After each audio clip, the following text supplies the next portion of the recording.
샬롬 샬롬 샬롬 샬롬. 하나님 사랑합니다. 여러분 주 안에서 사랑합니다. 오늘 잠언 27장 말씀입니다. 26장은 보니까 징계에 대한 그런 내용들이 있었어요. 말에게는 채찍이요 미련한 자에게는 막대기다. 3절에서 이렇게 얘기하죠. 징계에 대한 교훈은 징계가 없으면 버리운 자다 이렇게 얘기합니다. 그래서 12장 5절에서 8절에 내 아들아 주의 징계하심을 경히 여기지 말라고 그러죠. 징계는 다 받는 것임을 너에게 없으면 사생자여 친아들이 아니다. 믿는 자에게서 징계는 축복이라고 합니다. 개가 토한 것을 도로먹는 것 같이 미련한 자는 거듭 행한다고 그러죠. 미련을 더 이상은 우리가 행하지 말아야 되겠다.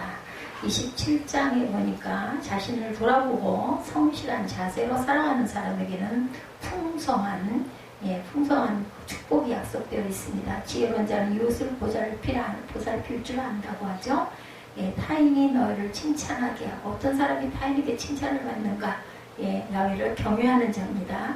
잠언 3장 28절에서 30절 그의 남편을 칭찬하기를 독해 있는 여자가 많으나 그대는 모든 여자보다 뛰어나다 하느니라 이렇게 말씀하고 있습니다. 그래서 우리는 내일 일을 자랑하지 말아야 되겠죠. 27장 1절에 너는 내일을 자랑하지 말라. 하루 동안에 무슨 일이 일어날 줄 너희가 어떻게 알겠느냐 말합니다. 우리가 항상 내일 일을 모르기 때문에 자화자찬을 해서는 안 됩니다.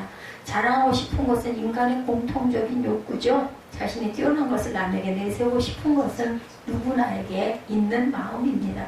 그러나 자신의 자랑을 자신의 입으로 내세울 경우 다른 사람이 시샘의 대상이 될 수도 있다는 것을 잊지 말아야 되겠다.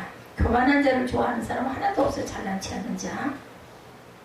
자랑은 누가 해요? 자신이 하는 게 아니라 남들이 칭찬을 해줘야 되죠. 겸손한 마음으로 자신의 일에 충실하면 다른 사람들의 칭송을 받게 될 것이라고 합니다. 은혜로 구원받았기 때문이죠. 우리는 우리의 자랑 우리가 한 게 아니에요. 그죠? 에베소서 2장 8, 9절에 보면 너희는 그 은혜에 의하여 믿음으로 말미암아 구원을 받았으니 이것은 너희에게서 난 것이요 하나님의 선물이다. 난 것이 아니요 하나님의 선물이다. 행위에서 난 것이 아니니 누구든지 자랑하지 못하게 합니다. 파급 효과가 굉장히 커요. 야고보서 3장 5절이죠. 이와 같이 혀도 작은 지체로 돼 큰 것을 자랑하도다. 얼마나 작은 불이 얼마나 많은 나무를 태우는가. 이렇게 번져나가는 게 대단하죠. 분냄과 투기에 대해서 얘기하고 있습니다. 4절이죠. 부는 잔인하고 노는 창수 같거니와 투기 앞에야 누가 서리요 라고 말씀합니다. 투기라는 거 질투하는 마음이죠. 분을 내는 사람은 다른 사람에게 피해를 주죠. 감정을 다스리지 못한 모습은 다른 사람의 몸과 마음에 상처를 줍니다. 그러나 이런 상처보다 투기로 인한 상처는 더욱 크게 나타나죠. 다른 사람의 잘 되는 것을 보고 그 약점을 들춰내서 깎아내리는 투기는 사람에게 상처를 주죠. 분을 참고 투기하는 마음을 조절하지 않으면 우리가 바른 삶을 살아갈 수가 없다. 다른 사람을 사랑하는 마음으로 그 일을 바라보는 것이 있어야 가능하겠죠. 이해하고 사랑해야 하는데 이해가 없으면 사랑할 수가 없어요. 또한 사랑하면 이해하게 되기도 합니다. 이웃과 함께 더불어 살아가는 것을 가능케 하려면 투기와 분냄을 제어해야 된다. 노하기를 더디하라고 그러죠. 잠언 14장 17절입니다. 노하기를 속히 하는 자는 어리석은 일을 행하고 악한 계교를 꾀하는 자는 미움을 받습니다. 분한 마음을 오래 품어서도 안 되죠. 에베소 4장 26절이죠. 분을 내어도 죄를 짓지 말며 해가 지도록 분을 품지 말라. 마귀에게 틈을 주지 말라고 합니다. 해가 지도록 분을 품고 있으면 결국은 그 사람을 해코지할 어떤 계책을 생각하게 되죠. 그렇기 때문에 마귀에게 틈을 내주는 격이 된다. 면책에 대해서 5절에 나타나는 면책은 숨은 사랑보다 낫다고 얘기합니다. 사랑의 표현은 상대방의 잘못에 대한 반응에서 잘 나타납니다. 잘못한 것을 보면서도 그대로 지나치는 것은 그 사람을 멸망의 길로 달려가게 한다. 잘못한 것은 바로 잡아줄 줄 아는 그런 마음이 있어야 되겠죠. 근데 그 방법이 아주 중요하죠. 그를 훈계하기 위해서 꾸지람을 하는 것을 사랑한다고 말하면서 강요하는 것보다 훨씬 훌륭한 사랑을 하는 것이라고 합니다. 그를 진정으로 사랑한다면 바른 길로 인도하기 위해서 회초리를 둘 줄 알아야 된다. 처음에는 아프고 원망의 눈물이 흐르겠지만 나중에는 감사와 기쁨의 눈물을 흘리게 될 것이다. 하나님의 본을 따라서 용서하라고 합니다. 에베소 4장 32절이죠. 서로 친절하게 하며 불쌍히 여기며 용서하기를 하나님의 그리스도 안에서 너희를 용서하신 것 같이 하라. 회개할 때 용서합니다. 너희는 스스로 조심하라. 만일 내 형제가 죄를 범하거든 경고하고 회개하거든 용서하라. 제가 이 말씀에 은혜를 받았어요. 회개하거든 용서하라. 그냥 용서하는 게 아닙니다. 회개하거든. 그래서 17장 4절에 누가복음 17장 4절에 보면 만일 하루에 7번이라도 내게 죄를 짓고 7번 내게 들어와 내가 회개하노라 하거든 용서하라 하시더라. 그냥 무조건 우리는 상대를 형제를 용서해야 되고 사랑해야 된다고 하지만 사실은 회개했을 때 용서해야 합니다. 지혜를 얻으라. 재앙을 피하는 지혜에 대해서 11, 12절에 내 아들아 지혜를 얻고 내 마음을 기쁘게 하라. 그리하면 나를 비방하는 자에게서 내가 대답할 수 있으리라 말씀합니다. 재앙을 피하는 지혜는 재앙을 바라보면서 재앙이 임할 일들과 사람에게 떠나가는 것을 말하죠.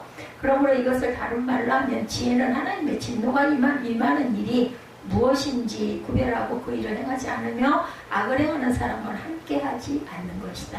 주변을 살펴서 훈계를 얻고 그릇된 일을 보면서 교훈을 찾는 것이 지혜입니다. 그러므로 지혜가 있는 사람은 하나님의 복과 은혜를 받지만 지혜가 없는 사람은 하나님의 진노와 재앙을 받게 된다. 지혜는 재앙을 피하고 복받는 길을 발견하게 해줍니다. 재앙의 원인을 우리는 없애야 되죠. 시편 106편 29, 30절에 그 행위로 주를 경노하게 하므로 재앙이 그들 중에 크게 유행하였도다. 그때 비느하스가 일어서서 중재하니 이에 재앙이 그쳤도다. 죄에 참여하지 않아야 되겠죠. 계시록 18장 4절 내가 들으니 하늘로부터 다른 음성이 나서 이르되 내 백성아 거기서 나와 그의 죄에 참여하지 말고 그가 받는 재앙들을 받지 말라. 죄에 참여하지 않아서 재앙 받지 말라는 거죠. 서로 비추는 마음이 돼야 한다. 진정한 친구는 도움을 주는 일뿐만 아니라 서로를 훈련하고 준비시키는 일을 합니다. 친구를 위해서 자신이 어려움을 당해도 감당해야 되겠죠. 진실한 마음은 서로에게 힘과 용기를 주고 사람의 마음은 서로 마음을 이해하고 비춰준다. 그러므로 진실한 마음을 가질 친구는 유익한 일을 하게 되죠. 그 마음은 사랑을 품지 않고는 진정한 사랑의 행실을 가질 수가 없습니다. 우리가 진정한 사랑의 본으로 그리스도의 사랑을 말하는 것은 그의 마음에 참 사랑이 있기 때문이죠. 9절, 10절, 17절입니다. 한번 보죠. 기름과 향이 사람의 마음을 즐겁게 하나니 친구의 충성된 공부가 이와 같이 아름다우니라. 내 친구와 내 아비의 친구를 버리지 말며 내 환난 날에 형제의 집에 들어가지 말지어다. 가까운 이웃이 먼 형제보다 나으니라. 17절입니다. 서리철을 날카롭게 하는 것 같이 사람이 그의 친구의 얼굴을 빛나게 한다 라고 말씀하죠. 유익한 친구에 대해서 전도서 4장 9절 10절입니다. 두 사람이 한 사람보다 나으면 그들이 수고함으로 좋은 상을 얻을 것입니다. 혹시 그들이 넘어지면 하나가 그 동물을 붙들어 일으켜리니와 홀로에서 넘어지고 붙들어 일으킬 자가 없는 자에게는 화가 있으리라. 그리스도의 타고난 사랑에 대해서 요한복음 15장 13절입니다. 사람이 친구를 위하여 자기 목숨을 버리면 이보다 더 큰 사랑이 없나니 너희는 내가 명하는 대로 행하면 곧 나의 친구라 말씀하죠. 만족함이 없는 눈에 대해서 12절에 증거했습니다.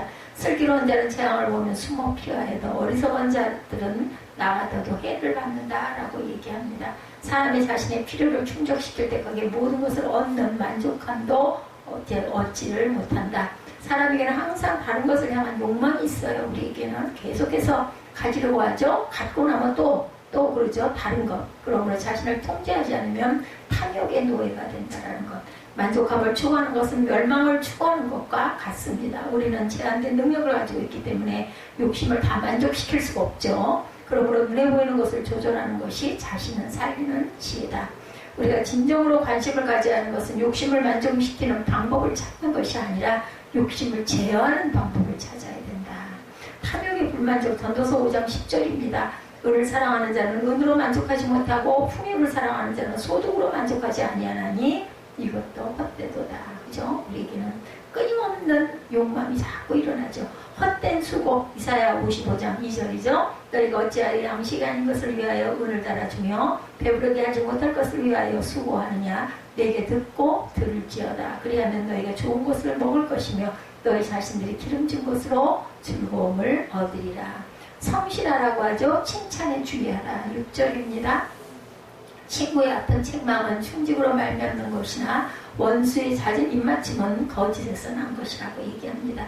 칭찬에 우리는 늘 주의해야 되겠죠. 교만은 멸망의 선봉이죠. 자신을 통제하지 못하고 자랑과 명예를 몰두하는 자는 자신을 해치는 일에 빠져 있는 것이다. 다른 사람의 칭찬을 듣게 된 이유를 찾아서 발전과 성숙의 계기를 삼는 것이 지혜입니다. 그리고 감은 이슬인지 아닌지를 우리가 분별할 줄 알아야 되겠죠. 칭찬에 자만하다가는 욕이 되어서 자기에게 돌아온다. 칭찬을 들을 때 더욱 자신을 돌아보는 지혜가 필요합니다. 무질서에 대한 칭찬, 고린도전서 11장 17절에서 22절입니다. 성만찬의 제정으로 나와 있습니다. 무질서에 대한 칭찬, 고린도전서 11장 17절에서 22절. 내가 명하는 일에 너희를 칭찬하지 아니하나니 이는 너희의 모임이 유익이 못되고 도리어 해로움이라. 먼저 너희가 교회에 모일 때 너희 중에 분쟁이 있다함을 듣고 어느 정도 믿거니와 너희 중에 파당이 있어야 너희 중에 옳다 인정을 받는 자들이 나타내게 되리라. 그러므로 너희가 함께 모여 주의 만찬을 먹을 수 없으니 이는 먹을 때 각각 자기의 만찬을 먼저 갖다 먹으므로 어떤 사람은 시장하고 어떤 사람은 취함이라. 그러니까 막 잔뜩 먹어가지고 어떤 사람은 배가 고프다는 거죠. 22절에 너희가 먹고 마실 집이 없느냐? 너희가 하나님의 교회를 없인 여기고 빈궁한 자들을 부끄럽게 하느냐? 내가 너희에게 무슨 말을 하랴? 너희를 칭찬하라. 이것으로 칭찬하지 않노라 말씀합니다. 우매한 행위에 대한 칭찬입니다. 시편 49편 13절에 이것이 바로 어리석은 자들의 길이며 그들의 말을 기뻐하는 자들의 종말이다. 예, 우매한 행위에 대한 칭찬입니다. 재물은 영원하지가 않죠. 24절에 대저 재물은 영원하지 못하나니 멸관이 어찌 대대에 있겠느냐. 이게 기울어질 때가 있죠. 재물이 세상을 살아가는데 필요하긴 하지만 재물이 모든 것을 해결해 주는 것은 아닙니다. 재물의 마음을 두고 재물에 영원히 자신을 만족시켜 주리라고 생각하는 것은 무지개를 쫓는 것 같이 허무하다. 재물이 사라지는 날 멸망에 이르게 되죠. 의지해서 안 될 것에 마음을 두지 말고 재물을 이용하는 지혜가 있어야 되겠다. 하찮은 것을 이용해서 귀중한 것을 얻을 수 있는데도 그 길을 걷지 않는 것은 그가 눈이 멀었거나 귀중한 것의 가치를 발견하지 못했기 때문일 것이다. 일순간에 사라질 재물에 눈이 어두워져서 영원한 생명을 잃는 어리석음을 범치 말아라. 덧없는 것 욥기 20장 28절입니다. 그의 가산이 떠나가며 하늘의 진노의 날에 끌려가리라. 하나님의 진노의 날에 끌려가리라. 이는 악인이 하나님께 받은 분깃이요 하나님이 그에게 정하신 기업이니라. 뭐라 그래요? 가산이 떠나가며 하나님의 진노의 날에 끌려간다. 이는 악인이 하나님께 받은 분깃이라. 마음을 빼앗기지 말라고 그러죠. 시편 62편 10절에 호학을 의지하지 말며 탈취하는 것으로 허망하여지지 말며 재물이 늘어도 거기에 마음을 두지 말지니라. 성실한 자의 풍족함 19절입니다. 물에 비치면 얼굴이 서로 같은 것 같이 사람의 마음도 비치죠. 생활에 충실한 자는 생활의 윤택함을 누리게 된다. 성실히 자신의 일을 감당하는 사람에게는 성실에 대한 보상으로 풍성함을 누리게 된다는 거죠. 허황한 재물에 창념치 말고 성실하게 살아가라. 20절에 서울과 비도는 만족함이 없고 사람의 눈도 만족함이 없느니라. 그래서 도가니로 오늘 풀무로 금을 칭찬으로 사람을 단련된다고 말씀하죠. 하나님으로부터 받은 풍성함이 진정한 것이고 하나님의 풍성케 하심이 없이는 누구도 풍성함과 윤택함은 누릴 수 없다. 정직히 행하라 그래서 고린도후서 7장 2절에 마음으로 우리를 영접하라. 우리는 아무에게도 불의를 행하지 않고 아무에게도 해롭게 하지 않고 아무에게서도 속여 빼앗는 일이 없노라. 풍성한 소산 이사야 30장 23절입니다. 내가 땅에 뿌린 종자에 주께서 비를 주사 땅에 먹을 것을 내며 곡식이 풍성하고 기름지게 하실 것이며 그날에 내 가축이 광활한 목장에서 먹을 것이요. 사람의 마음을 주장하지 못하면 마음이 헛된 것에 이끌려서 재앙의 길을 걸어가게 된다는 거예요. 오늘 27장의 내용은 마음을 훈련하고 절제하는 일이 중요한 것은 마음이 사람의 발걸음을 주장하기 때문이다. 그러므로 우리는 헛된 것에 마음을 빼앗기지 않도록 주의하라. 성실하게 자신의 일을 감당하는 것이 하나님의 복을 받는 비결이고 겸손한 마음으로 하나님의 말씀을 듣고 성실한 자세로 살아가는 사람들은 하나님의 은혜와 복을 받게 될 것이다. 신앙이 관계인데 어떻게 관계를 맺을 것인가 하는 것이 오늘 말씀의 주제입니다. 관계란 우리를 성장시키고 성숙하게 해주는 통로입니다. 그런데 어떤 관계? 좋은 관계여야 되겠죠? 예, 철이 철을 날카롭게 하는 것 같죠. 17절이죠. 사람이 그의 친구의 얼굴을 빛나게 한다. 철이 철을 쳐서 더 날카롭게 하고 더 단단하게 만들어서 제대로 쓰임받을 수 있게 하는 것이 친구인 것이다. 친구라는 관계가 굉장히 중요한 관계라고 이야기합니다. 신앙은 친구 만들기이기도 하다라는 거죠. 하나님이 세상에서 사람들을 하나님의 사람으로 부르셨어요. 그죠? 하나님의 친구가 되게 하기 위해서 너희는 나의 친구다 말씀하죠. 요한복음 15장 13절에서 15절까지 사람의 친구를 위하여 자기 목숨을 버리면 이보다 더 큰 사랑이 없나니 너희는 내가 명하는 대로 행하면 곧 나의 친구라. 이제부터 너희를 종이라 하지 아니하리니 종은 주인이 하는 것을 알지 못함이라. 너희를 친구라 하였노니 내가 내 아버지께 들은 것을 다 너희에게 알게 하였다라고 합니다. 종하고 친구는 천양지 차이죠. 하나님의 세상에 있는 사람 중에 하나님의 사람으로 하나님의 친구로 부르셔서 세상에 떨어지게 하시고 세상에 대해서 고립되고 세상과 분리되게 하셨습니다. 하나님의 친구가 되기 위해서는 세상을 미워해야 하고 내가 세상을 미워하고 싫어하는 것도 있고 또 세상도 나를 미워합니다. 너 그렇게 살면 안 돼 하면서 걱정하죠. 세상의 것이 너무 좋다면 하나님의 친구가 될 수 없기 때문이다. 중학교 때 제일 친했던 친구가 있었어요. 이 친구에 대해서 질투가 날 때가 있습니다. 우리 가장 친한 친구들 그럴 때 있죠. 걔가 뭘 너무 잘해. 나는 잘 못하는데. 근데 친구가 됐는데 그걸 보면 늘 부러워합니다. 근데 나에게도 잘하는 건 있는데 이 친구가 조숙해서 동기들 중에 가장 먼저 결혼을 했어요. 큰아이가 대학교 3년 정도, 2, 3학년 정도 되었다 그래요. 이 친구가 어렸을 때부터 여자를 많이 사귀었는데 그때마다 질투를 했다 그래. 그 친구가. 나랑은 놀지 않고 치사하게 여자만 생긴 그런 아이들이 있죠. 여자친구들끼리도 남자친구가 많다 보면요. 여자친구 관계가 멀어져요. 보면 예, 남자친구들이 많은 친구들은 계속 친하게 지내다가 단짝을 기대서 지내다가 남자친구 딱 생기면 그때부터 관계가 끊어지죠. 그리고 그 여자애랑 사귀지 말라고 해서 그 때문에 여자애랑 헤어졌던 경우도 있었다 그래요. 아무튼 우리가 지금으로 얘기하면 동성연애자라고 할 만큼 이렇게 여자는 여자끼리 너무너무 친한 그런 저도 좀 그런 부류 중에 하나였습니다. 뭐 그런 관계는 아니었지만 친구는 꼭 단짝 하나 그렇지 뭐 여러 사람 둘레둘레이면 참 좋은데 그 친구하고 헤어지고 나면 외톨이가 돼버려요. 그게 정말 안 좋죠. 근데 저는 좀 그랬습니다. 누군가는 원래 사랑은 동성애에 대한 사랑부터 시작된다는 것이다 라고 주장하는 사람도 있다 그래요. 그 친구랑 진짜 사랑의 느낌이었다고 합니다. 늘 보고 싶고 만나면 질투가 나고 그랬다고 다른 친구 만나면 그런 건 좀 있지 않나요? 같이 있고 싶고 같이 지내고 싶고 그래서 항상 단짝끼리는 할 얘기가 너무 많아. 그리고 꼭 팔짱 끼고 다니고 그죠? 보통 홀수로 친구를 사귀면 한 사람은 항상 소외당해요. 셋이 다니면 꼭 한 사람이 나중에 삐져가지고 떨어져 나가죠. 4명이 되면 또 둘씩 패가 갈라지는 경우도 있습니다.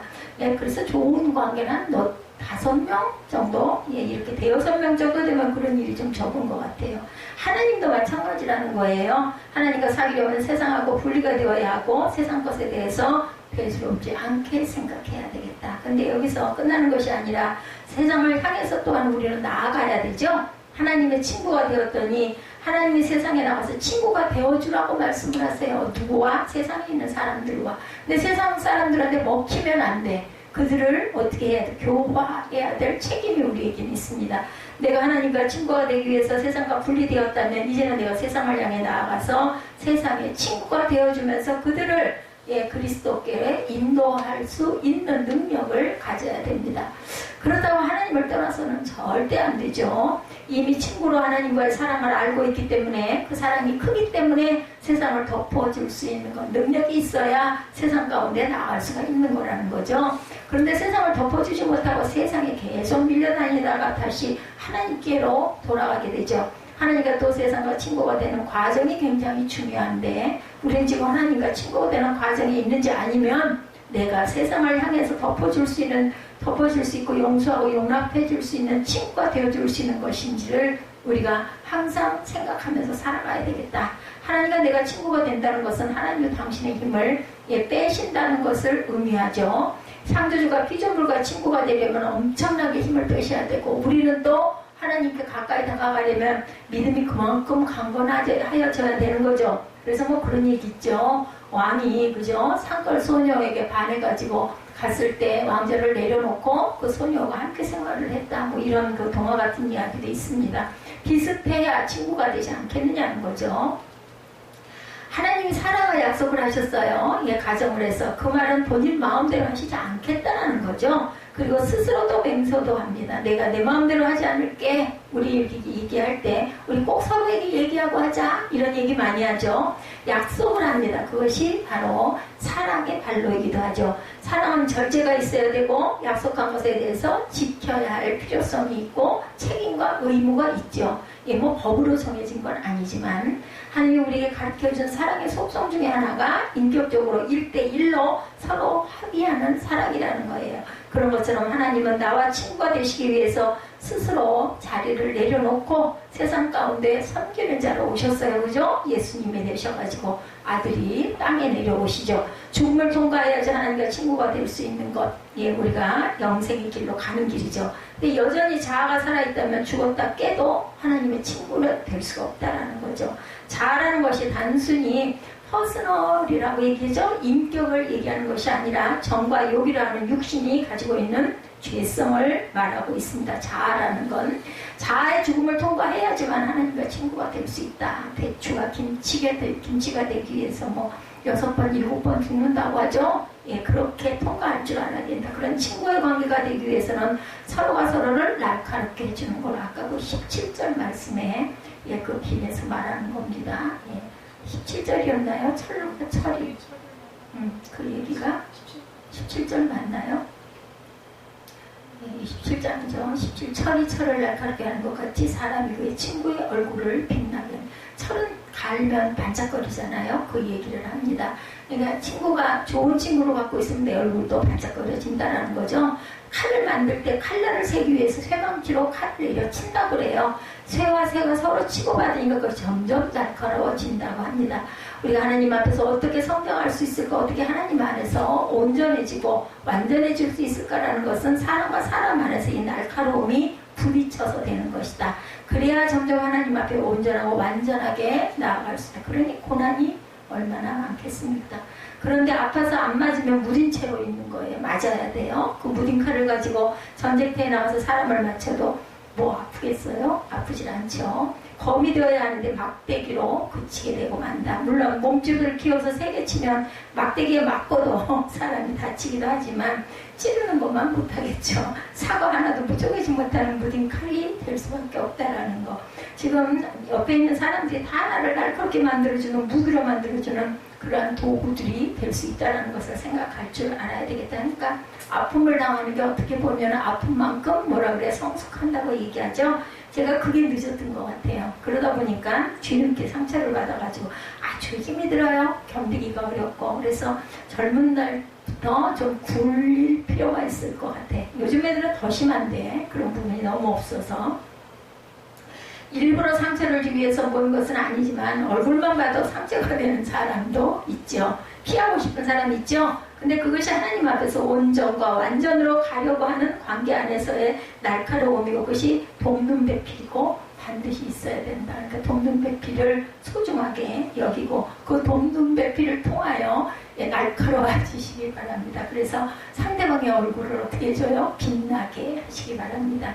없으면 나는 좋은 사람이 나는 괜찮은 사람이라고 하면서 하는 것인데 안 괜찮은 것이 나타난다라는 거죠. 필요해요. 그죠?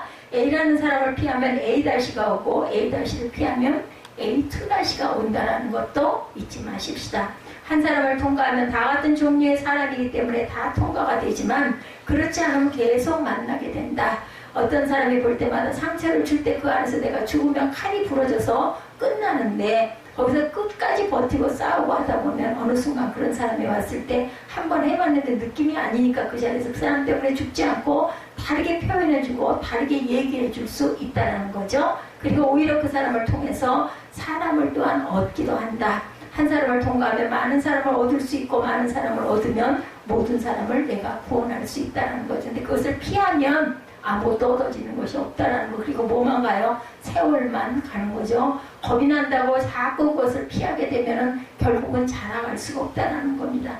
사람들은 저 사람만 없어지면 행복해질 수 있겠다 이렇게 생각을 하죠. 그런데 그 사람 없어지면 또 다른 사람이 있어요. 그죠? 예, 그 어떤 그 목사님이 전도사 시절 때 새벽 예배 때마다 기도했다고 그러죠. 저 집사님만 없으면 내가 이걸 좀 할 수가 있겠는데 저 집사님 때문에 내가 아무래도 떠나야 될 것 같다 하고 기도를 했는데 어느 날 갑자기 성령께서 말씀하시더래요. 저기 이 자식아, 예, 그걸 감당을 못하고 네가 도망을 가면 맨날 똑같아. 예, 그렇게 얘기를 하시는 음성을 듣고 본인이 변화됐다라는 이야기를 들었습니다. 맞는 말이에요.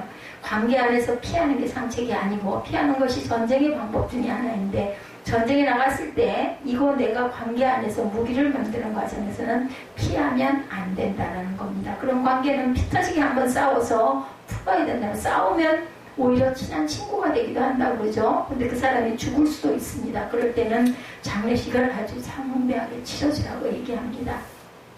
자, 이렇게 MBTI로 얘기하면 16가지 종류의 사람이 있고 애니어그램으로 얘기하면 9가지 종류의 사람이 있다고 하는데 관계 안에서 철이 알카르게 하는 것 같이 사람이 그의 친구의 얼굴을 빛나게 할 수 있다. 빛나게 하는 친구를 만들고 그 안에서 친구의 관계를 맺고 사랑하는 것, 그렇게 하기 위해서는 27장의 친구 만드는 방법에 대해서 한번 봅니다. 첫 번째, 자랑하지 말라 그러죠. 1절에 너는 내일 일을 자랑하지 말라. 하루 동안에 무슨 일이 일어날지 너는 알 수 없다. 예, 왜 자랑하지 말아야 하느냐면 자랑이라는 것은 시간의 개념이 있기 때문입니다. 내가 오늘 열심히 자랑했는데 다음날 그것이 모욕이 되고 수치가 될 수도 있다는 거. 이제 뭐든지 할 수 있다고 큰소리 쳤는데 바로 꼬꾸라지는 일이 생기죠.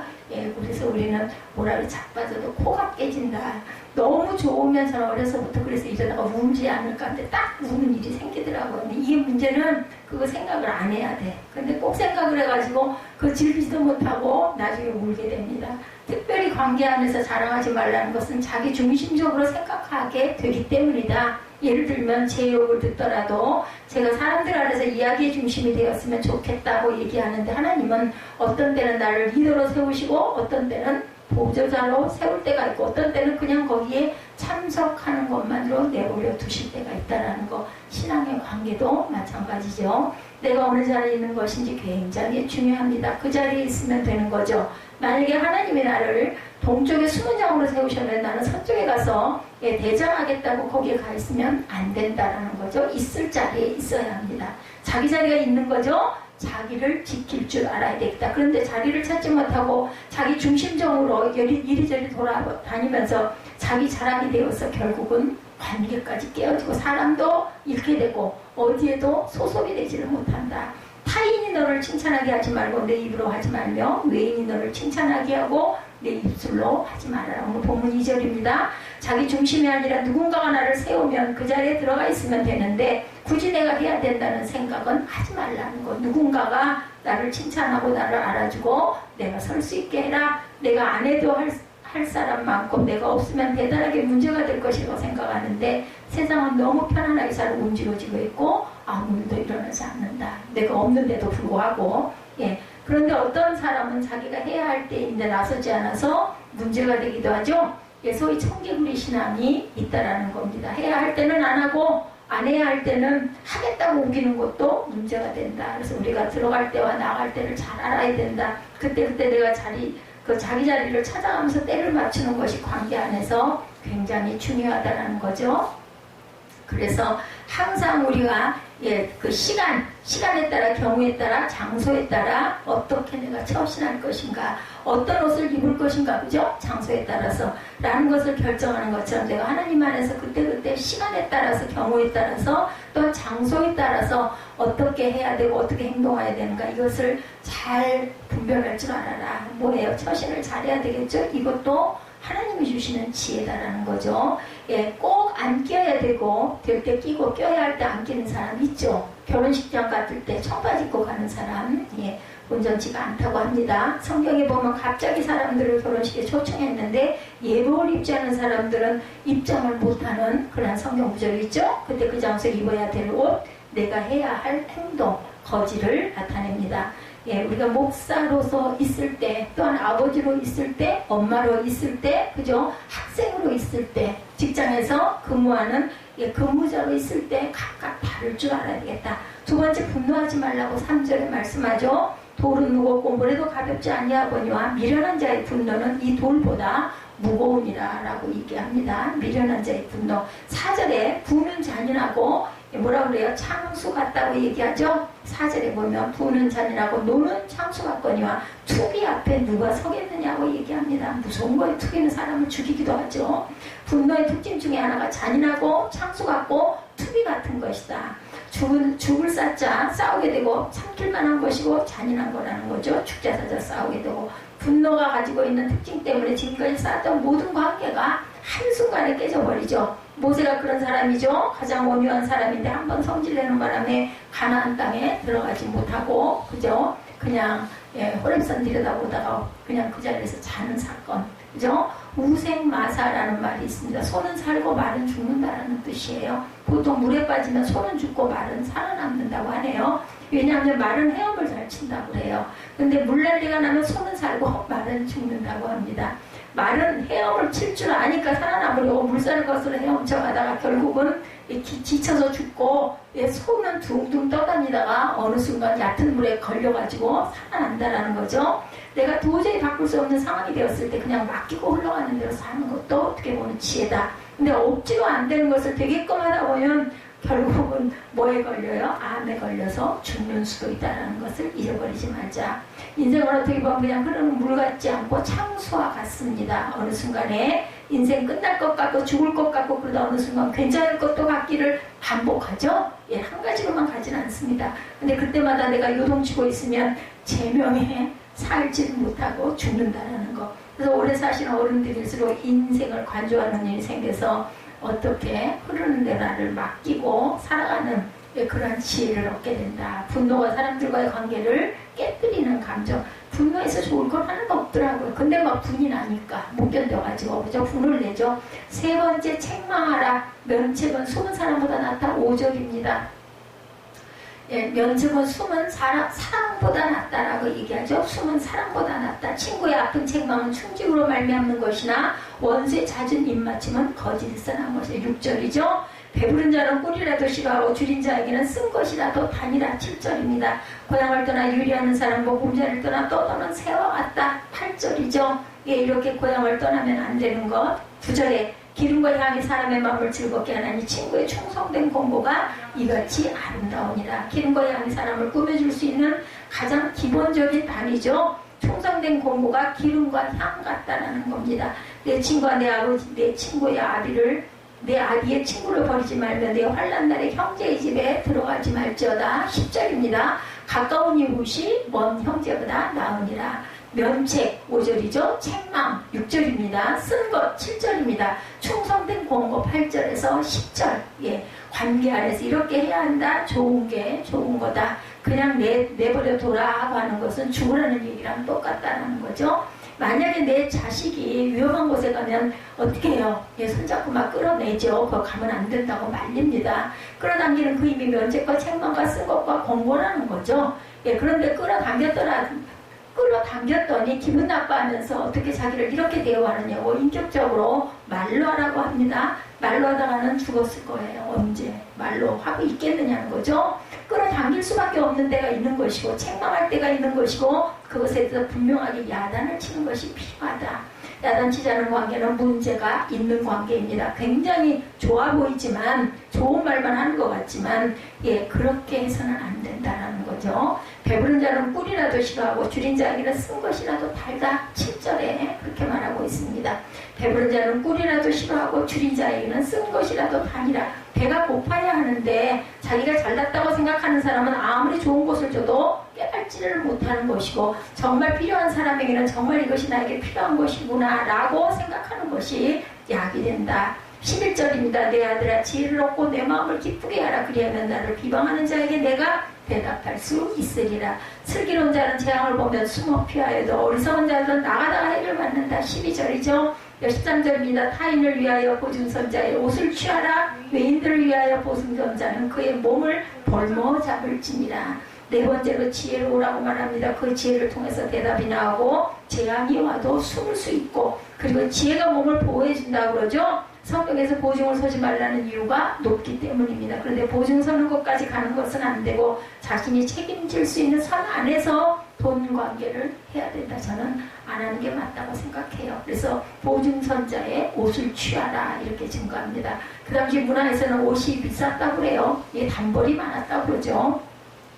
오직 한번 예수님이 돌아가셨을 때도 그러죠. 로마 병사들이 제비뽑기를 해서 옷을 서로 갖겠다고 합니다. 예수님은 거의 노숙자 수준이셨는데도 옷이 사람들에게는 가치가 있는 것이었다는 게 귀했나 봐요. 왜냐하면 사막 지역이었기 때문에 낮에는 덥고 밤에는 너무나 춥기 때문에 특별히 겉옷이 제일 중요했다고 합니다. 예, 겉옷이 있어야 겨울에 잠을 잘 수가 있대. 덥고 자기 때문에. 근데 그것을 취하면서 보증 서지 말고 계산을 정확하게 하라는 겁니다. 무조건 좋은 게 좋은 거, 내가 다 짊어질게 할 수 없는 것이다. 그렇기 때문에 할 수 있는 것과 없는 것을 잘 분별해라. 그것이 몸을 보호해 줄 수 있는 지혜다. 이른 아침에 큰 소리로 자기 이웃을 축복하면 도리어 저주같이 여기게 된다. 14절이죠. 저주하지 말라. 축복을 하는데 잠을 못 자게 이른 아침에 하는 저주같이 잠을 방해하는 거죠. 15절에 다투는 여자는 비 오는 날에 이미 이어 떨어지는 물방울이니라. 여섯 번째, 다투지 말라고 합니다. 물방울이 계속 떨어지면 바위도 뚫죠. 다툼이라는 것은 경고하고 강건한 관계를 깨뜨리게 하는 것이다. 그래서 가능하면 다투지 말아야 된다. 물론 책망하고 면책하고 공고하느라 다툴 수는 있지만 그 다툼은 건설적인 다툼이어야 한다. 다투다가 관계가 깨질 것 같으면 안 싸우는 게 낫다. 나중에 귀가 열릴 때 얘기해 주는 게 맞죠. 아무리 내가 옳은 것을 얘기하더라도 들을 수 있는 귀가 없으면 굳이 싸우면서까지 얘기할 필요가 없다. 그럴 땐 그냥 대화를 돌리든지 나중에 얘기합시다 하고 휴전을 해야 되겠죠. 물에 빠진 사람 바로 구하려고 하면 같이 죽는다고 그러죠. 예, 힘이 다 빠져서 꼴깍꼴깍 넘어가려고 할 때 가서 그냥 쓱 잡아 꺼내야 한다고 합니다. 바로 구하려고 하다가 죽기 살기로 잡아당겨야 되는 힘 때문에 같이 빠져서 죽게 된다. 내버려 두다가 들을 수 있는 귀가 되었을 때 기회를 봐서 얘기해줘라. 16절. 그를 제어기가 바람을 제하는 것 같고 오른손으로 기름을 움키는 것 같다. 예, 아무리 하려고 해도 안 되니까 그렇게 하지 말라는 겁니다. 서리철을 날카롭게 하는 것 같이 사람이 그의 친구의 얼을 빛나게 한다. 무화과 나무를 지키는 자는 과실을 먹고 자기 주인에게 시중되는 자는 영화를 얻는다. 18절입니다. 19절에 물에 비치면 얼굴이 서로 같은 것 같이 사람의 마음도 서로 비치느니라. 관계를 7번째 관계입니다. 철이 날카롭게 하는 것처럼 서로에게 친구가 있다는 것을 인정하고 그 자체에서 17, 18, 19절에 있는 말씀처럼 지키고 가는 게 중요하고 아프고 힘들고 어렵다 할지라도 철이 날카롭게 하는 것 같이 상대가 나를 돕는 배필이고 상대를 통해서 내가 강건해지고 단단해질 수 있다고 생각하고 전생에 왼수였다고 생각하지 말고 하나님이 나에게 주신 선물이라고 생각하고 잘 받으라는 거죠. 그렇게 했을 때 무화과 나무를 지키는 자는 자기 과실을 먹고 자기 주인에게 시중드는 자는 영화를 얻게 된다. 주인을 섬기듯이 시중을 들고 무화과 나무를 지키는 자와 같이 지키면 과실을 먹고 영화를 얻을 수 있다. 관계 안에서 도망치지 않는 자는 반드시 그 관계를 통한 열매가 있고 그 열매를 먹을 것이고 그 안에서 참된 영화가 있을 것이다. 도망쳐서 다른 곳에 가면 3년 사귀어야 하고 3년 사귀고 나면 또 도망갈 준비를 한다는 거죠. 그래서 매 3년마다 주기적으로 도망다니는 사람들, 그렇게 돼서는 아무것도 얻질 못하죠. 옛날 수도원들, 순례 수도원이었다고 해요. 수도원이 한 곳에 있다가 마음에 안 들면 다른 수도원으로 가고 거기도 마음에 안 들면 또 다른 수도원으로 이렇게 계속 돌아다녔다고 합니다. 그러다 보니까 수도사들이 인격적으로 성장하지 못하더라는 거죠. 그래서 정주 수도원이 생겼다고 합니다. 한 번 들어가면 평생 그 수도원에서 못 나오는 거. 이것도 기가 막힐 것 같아요. 그죠? 그랬더니 그제서야 인격적인 성숙이 이루어지다라는 거죠. 그래서 정주 수도원이 생긴 이유가 그래서 정주 수도원이 됐다고 합니다. 완전히 자리를 딱 정하는 것. 예, 교회를 시작할 때 정주 목회라는 말을 하진 않았지만 어떤 분이 그렇게 몇 가지를 결정했다고 합니다. 그중 하나가 절대로 이력서 써서 교회에 들어가지 않겠다. 이 다짐을 이분은 하셨다고 그래요. 예, 스펙을 다른 사람을 이겨먹는 스펙으로 사용하지 말아야겠다. 이것도 자기 약속이었다고 합니다. 한 번도 이력서를 써본 적이 없으시다고 그래요. 이분은. 요즘에는요, 여러분들 장로님들이 목사님에게 시험을 본다고 합니다. 어떤 중대형 교회에서는 장로들이 아주 대단한 재력, 실력 대단하죠. 설교를 들어보고 자기 마음에 그 은혜가 오면 그 사람을 쓰고, 그렇지 않으면은 안 쓴다 그러죠. 그래서 보통 조그마한 중소 이런 교회는 20명 정도 지원을 하고, 많은 데는 100명씩 지원서를 받는다고 합니다. 지원을 한 사람 중에 3사람 정도 뽑아서 설교를 들어보고 설교가 마음에 들면 청빙이라고 하죠. 목사를 모시죠. 설교를 듣고 은혜를 받아야지 심사라는 그 꼴을 안 보겠다, 이런 다짐을 하셨다고 해요. 그랬더니 사람들이 그 목사님을 보고 개척을 좀 해보시오라고 권하들 합니다. 그 다음에 결정한 것 중에 하나가 한 교회에 평생 있겠다라고 결심을 하고 이렇게 했다고 그래요. 간이교회는 목사가 교회에 옮기는 것이 쉬웠다고 그래요. 근데 그렇게 하지 않고 평생 뒤집고 볶으면서 내가 이렇게 살아야 되겠다면 결국 어떻게 해야 돼? 개척해야 되겠죠? 관계라는 것이 평생 갑니다. 한번 해병대이면 영원한 해병대인 것처럼 한번 인연을 맺고 살면 도망갈 생각하지 말고 평생 같이 간다고 생각하는 것이 맞다. 이게 이분의 주장이에요. 물에 비치면 19절에 보면 얼굴이 서로 같은 것 같이 사람 마음도 서로 비친다. 철이 날카롭게 하는 것처럼 서로 비춰주는 것. 20절에 스울과 아비도는 만족함이 없고 사람의 눈도 만족함이 없느니라. 관계 안에서 만족함을 버려야 한다는 거죠. 절대로 만족할 수가 없다. 결혼을 해도 외롭고 결혼하지 않아도 외롭고 애가 있어도 외롭고 없어도 외롭다. 만족이 중요한 것이 아니라 자족이 중요하다. 돈이 있어도 외롭고 돈이 없어도 외롭고 한 번도 돈이 있어 본 적이 없지만 행복한 사람도 있고 불행하다고 생각해 본 적이 별로 없는 이유는 자족하고 사는 것이 중요하다라고 말씀합니다. 노숙자라고 할지라도 수준이 있는 사람 다르더라고. 애니어그램을 배운 집사님이 그런 이야기를 하더라죠. 애니어그램 전문가 과정을 가르치는 선생님 말씀하시기를 사람마다 수준이 있고 그 단계가 1단계부터 9단계까지 있다고 한대요. 그런데 사람은 아무리 노력해봤지만 2단계까지가 밖에 향상이 안 된다고 합니다. 근데 기독교는 모든 사람이 9단계까지 가는 것을 전제하고 있습니다. 그래서 노숙자로 살아도 우아하게 살 줄 알아야 된다. 어차피 빈민이라 할지라도 9단계 빈민으로 사는 것이 좋지 않겠느냐. 서로에게 만족할 수 없는 것, 서울과 아바돈이라는 것은 어둠이에요. 어둠. 서울과 아바돈, 서울 뭐죠? 그 지하에 그 죽음이어서 가는 곳이죠. 서울과 아바돈이 끝이 없는 것처럼 사람의 눈도 만족함이 없기 때문에 그것 자체를 자족하고 살라는 뜻입니다. 도가니로 오늘 풀무로 금을 칭찬으로 사람을 단련한다. 21절이죠. 서로가 서로를 칭찬해 주라는 겁니다. 책망하고 면책하고 쓴 것을 주고 공부하는 것처럼 좋은 것 있으면 자꾸 칭찬을 해줘라. 칭찬해주면 잘아요. 근데 이제 또 거기서 자만해지는 게 조금 염려가 되죠. 운동권으로 살아가던 어떤 분은 칭찬에 굉장히 인색했다고 그래요. 그분이 집안의 분위기도 양반 문화가 있어서 칭찬을 하면 안 된다라고 생각을 했다고 합니다. 그분의 아버지도 한 번도 자식들을 칭찬해 준 적이 없다 보니까 아들도 똑같이 그렇게 했다는 거죠. 칭찬받는 것도 어색하고 칭찬하는 것도 굉장히 어색했다고 그래요. 그래서 칭찬할 때마다 의외로라는 표현을 많이 주변에서 했다고 합니다. 지금 많이 나아졌다고 그래. 그분은 20대에 보는 것마다 비판을, 20대에는 보는 것마다 비판을 했다고 합니다. 22절에 미련한 자를 곡물과 함께 절거해 놓고 공의로 찌을지라도 그의 미련은 벗겨지지 않는다.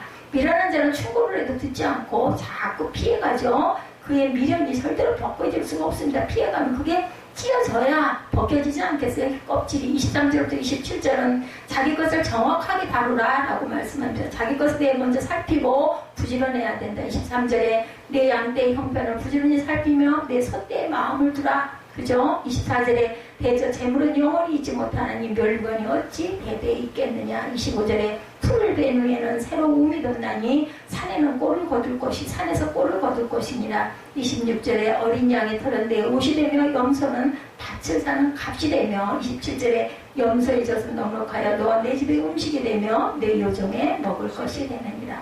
부지런히 자기 것을 챙기며 사는 것이 지혜의 관계를 맺어가는 좋은 키가 될 수도 있다. 이런 이야기로 우리 7장 1절에서 27절까지를 함께 한번 조목조목 살펴봤습니다. 하늘의 지혜를 받아가고 우리가 연단을 통해서 우리가 자라간다는 것. 그래서 고난이 내게는 유익이라고 말씀하죠. 그것을 우리가 정말 순종함으로 잘 받아서 변화되는 삶을 살아가는 저와 여러분 되시기를 주님의 이름으로 축복합니다.